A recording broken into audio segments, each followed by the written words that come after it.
There. Let's get more, as I was telling you, about the controversial issue of policing the internet, new surveillance plans which could be included in the Queen's speech.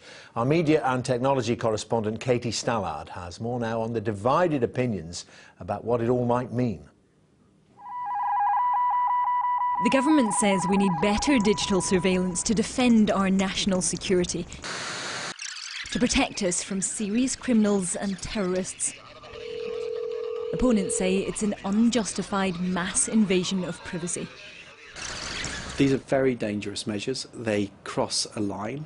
They take us from targeting people that we suspect to targeting everybody and really lowering the barriers of what the government can find out about you without going through a court.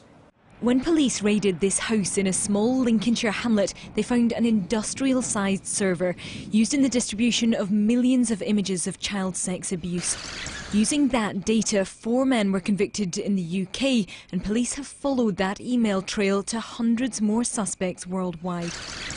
Criminal justice professionals say this is about catching paedophiles and protecting children, not about reading your Facebook status.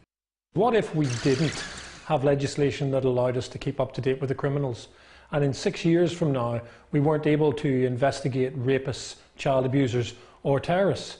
People would be coming back and saying, what were you thinking of? Why didn't you, put in the investment to make sure that you at least kept up with the criminal? These new powers wouldn't give access to the content of our emails and messages, just to what's known as the communications data. So if this letter was an email, they'd be able to see who sent it, when and to whom, but not what's written inside it. But the technology behind all that is much more complicated. Professor Peter Summer is a digital forensics specialist and expert witness who's worked on some of the country's biggest terrorism and paedophile trials.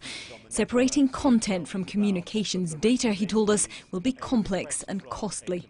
Down here you have who was sent email, in this case junk email, and along here we've got the time. So this stuff would count as communications data, but the subject counts as content. So in order to separate them out, you have to have some sort of filter. Easy enough to do on a single basis, but of course this is the old version of BT Yahoo. It now looks like this, so you would need to rewrite your filter. It is also going to apply to Facebook, social networking, bulletin boards. They all keep on changing, and every time change takes place, we are going to need to have new filters. That's where the real expense comes.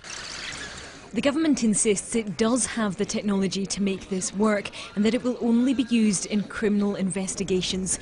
So those with nothing to hide, in other words, have nothing to fear.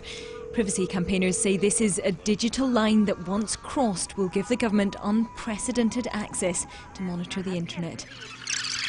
Katie Stallard, Sky News, Central London.